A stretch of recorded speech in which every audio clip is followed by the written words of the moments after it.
You don't always notice it at first. It doesn't arrive loudly.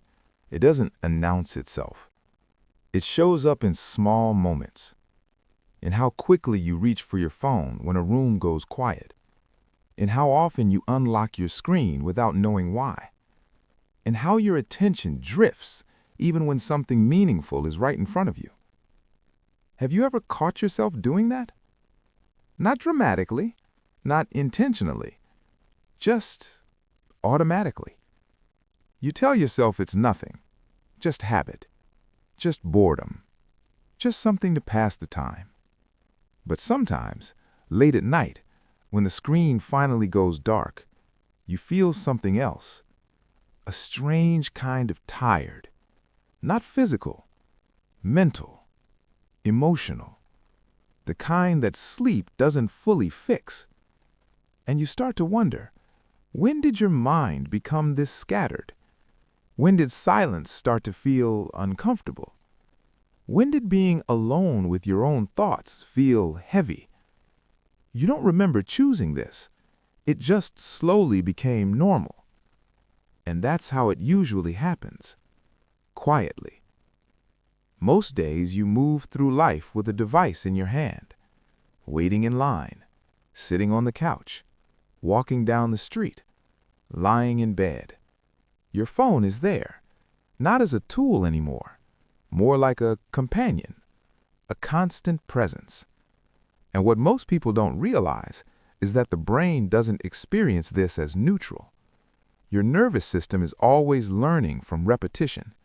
It learns patterns. It learns expectations. It learns what to prepare for. Every notification, every scroll, every tiny hit of novelty, your brain starts organizing itself around that rhythm. Short bursts of attention, quick emotional reactions, immediate feedback. Over time, your inner world begins to mirror your screen. Fast, fragmented, restless. But here's what's interesting.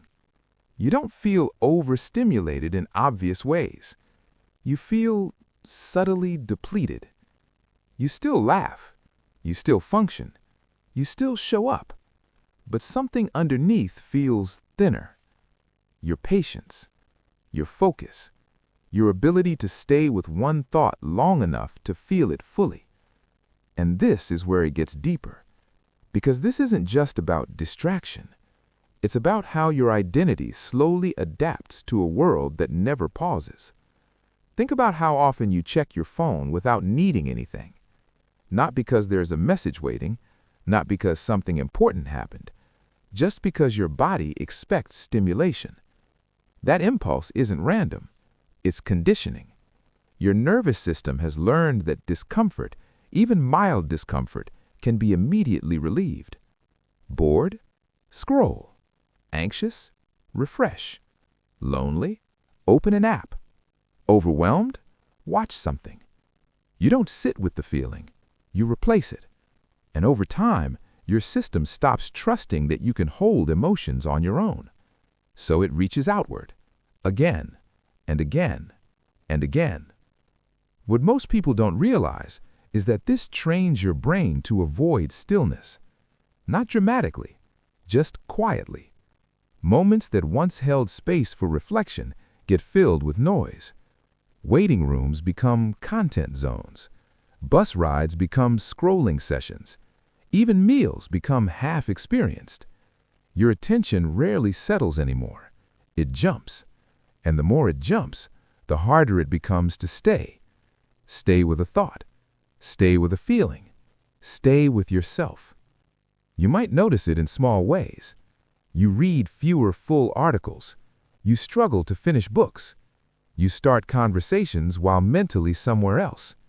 You listen, but only halfway. And sometimes, when someone is speaking to you, you feel that pull, that subtle urge to check, to look down, to escape the present moment. Not because the person isn't important, but because your brain has learned to crave constant input. And slowly, this changes how you experience relationships. You become physically present, emotionally divided. And that creates a quiet loneliness, even when you're surrounded by people. But here's what's interesting. This isn't just about technology. It's about how your emotional system adapted to it. Many people didn't grow up feeling fully seen. They learned early on that attention had to be earned, that approval came from being agreeable, helpful, easy to be around. So when phones and social platforms arrived offering instant validation, likes, views, messages, your nervous system recognized something familiar: external reassurance, a feeling of being noticed. And this creates a loop. You post, you wait, you check, you feel something, you repeat. Not because you're shallow, because your brain is wired to seek connection. And when connection feels inconsistent in real life, digital signals become substitutes, temporary, but powerful. And slowly, your sense of worth starts leaning outward. You begin measuring your existence through reactions. Who replied? Who viewed? Who cared?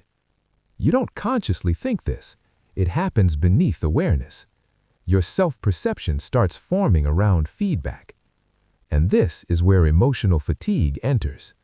Because when your anxiety depends on external signals, rest becomes difficult. You're always slightly on, always reachable, always reacting. Even when you're alone, your body never fully downshifts. You carry low-grade tension everywhere, in your jaw, your shoulders, your breath. You might feel tired without knowing why. You might feel irritable over small things. You might snap after holding too much inside. Not because you're angry, because you're overloaded. Some people respond by becoming quieter. They withdraw. They scroll more. They stop sharing how they feel. Others become overly accommodating. They say yes when they mean no. They stay available. They answer immediately. They don't want to disappoint anyone. They become emotionally flexible in ways that slowly erase their own needs. Different behaviors, same root. A nervous system trying to survive constant stimulation, trying to stay connected, trying to not fall behind. What most people don't realize is that emotional suppression doesn't disappear. It accumulates. Every time you override your tiredness to reply, every time you ignore your irritation to stay polite, every time you distract yourself instead of feeling something uncomfortable, it gets stored, not as memory, as tension, and eventually you start feeling distant from yourself. You wake up and don't quite know what you want anymore.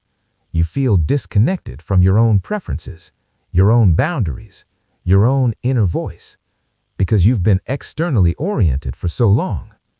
And this is where it gets deeper. Your phone doesn't just occupy your time. It slowly reshapes how you relate to your inner world. It teaches your brain to seek relief outside itself. It teaches your emotions to move quickly. It teaches your identity to stay adaptive, responsive, fragmented. You become very good at managing impressions, very good at staying available, very good at being okay, but less practiced at being present. Some people start noticing a quiet resentment, not towards others, towards themselves, for always being reachable, for never fully resting, for losing parts of who they were. They remember a time when their thoughts felt slower, deeper, less crowded. They miss that version of themselves, even if they can't quite describe it. And the strange part? No one forced this. There was no moment you agreed to give away your attention. It happened in inches, in habits, in convenience, in the way technology gently blended into your nervous system. Until one day, you look up and realize your mind doesn't feel like it used to. At some point, you start living slightly ahead of yourself. Your body is here. Your mind is already elsewhere. You answer messages while thinking about the next task. You scroll while half listening to someone you care about. You eat without tasting. You rest without really resting. And it doesn't feel dramatic. It feels normal. but something inside you begins to feel stretched thin, not broken, just diluted, like your attention has been poured into too many places. And when attention fragments, identity follows. You stop fully inhabiting your own life. What most people don't realize is that your sense of self needs continuity. It needs uninterrupted moments. It needs boredom sometimes. It needs silence. That's how your mind integrates experience. That's how emotions settle. That's how meaning forms. But when every empty space gets filled with content, your inner world doesn't get time to organize itself, so it stays noisy, incomplete, always slightly behind. You may notice it when you finally put your phone down and try to be still. Your thoughts race, your chest feels tight, your fingers twitch. It feels uncomfortable, not because something is wrong, because your nervous system has forgotten how to be idle. It has been trained to expect stimulation. And this is where it gets subtle. Your phone doesn't just provide distraction, it offers escape from emotional friction. A moment of loneliness, you open an app. A wave of anxiety, you refresh. A quiet sadness, you watch something. You don't give those feelings space to breathe. You replace them again and again. Over time, your emotional range narrows. You feel less deeply, not because you don't care, because your system rarely stays long enough with any single emotion for it to fully register. Everything becomes brief, surface level, move on. Some people respond by becoming hyper-functional. They stay busy, they multitask, they fill every moment. They pride themselves on productivity. But underneath, there's a tiredness that doesn't leave, a sense of being constantly on. Others become emotionally smaller. They withdraw. They keep conversations light. They avoid depth because depth requires attention, and attention feels exhausting now. Different coping styles, same underlying fatigue. What most people don't realize is that modern phone use quietly reinforces people-pleasing behavior. Not intentionally, but psychologically. You become used to being reachable. You feel pressure to respond quickly. You notice when someone leaves you on read. You start managing impressions. You soften your tone. You explain yourself more. You don't want to seem cold. You don't want to disappoint. So you stay available, even when you're tired, even when you don't feel like talking, even when you need space. And slowly, your boundaries blur. Not because you chose that, because constant connectivity makes separation feel unnatural. Over time, your nervous system learns that distance equals danger. Silence feels like rejection. Delay feels like disapproval. So you compensate. You reply faster. You overthink messages. You reread conversations. You carry emotional responsibility that was never yours. And this builds quiet resentment. Not explosive, just steady, a low hum in the background of your life. You feel invisible while being constantly accessible. You feel drained while staying polite. You feel taken for granted while offering yourself freely. And here's where it gets deeper. Many people already grew up learning that being good meant being accommodating. They learned that love was conditional, that harmony mattered more than honesty, that expressing needs caused tension. So they adapted. They became agreeable, helpful, low maintenance. Then mobile culture arrived and amplified that pattern. Now you can be kind instantly. You can reassure people in seconds. You can perform emotional labor without leaving your bed. And the old survival behavior fits perfectly into this new environment. You become emotionally efficient and emotionally exhausted. You might start noticing small signs.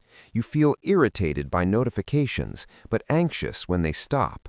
You crave solitude, but feel lonely when you get it.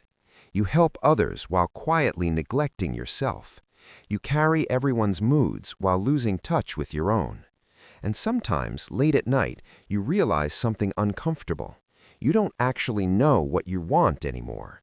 You know what others need. You know what's expected. You know how to be supportive. but your own inner voice feels faint. This is identity erosion. Not dramatic, not obvious. It happens in tiny adjustments, in how often you put yourself second, in how quickly you override your feelings, in how much of your emotional energy flows outward, until your sense of self becomes reactive instead of rooted. You become defined by responses instead of preferences, by availability instead of authenticity. Some people reach this point and feel numb. Others feel overwhelmed. Some become cynical. Some become quiet. But most just keep going. They normalize the tiredness. They tell themselves this is adulthood, that everyone feels like this. They don't realize their nervous system has been living in a low-grade stress state for years, always alert, always stimulated, always adapting. And the paradox is this: your phone promises connection, but it often pulls you away from embodied presence. Your body is here, your mind is elsewhere. And presence is where emotional regulation lives. Presence is where boundaries form. Presence is where self-awareness grows. Without it, you start floating, functioning, performing, but not fully inhabiting yourself. What most people don't realize is that emotional burnout doesn't always feel intense. Sometimes it feels flat. You still show up, you still do what needs to be done, but joy feels muted, curiosity feels distant. You feel like you're moving through life behind glass, watching yourself live. And this is where the concept of internal worth becomes important, not as theory, as experience. Internal worth is what lets you pause without guilt. It's what allows silence. It's what lets you say no without explaining. It's what anchors you when external validation disappears. But when your nervous system is trained on constant feedback, internal worth weakens. You start outsourcing your value. You feel okay when you're needed. You feel empty when you're not. We're not done yet.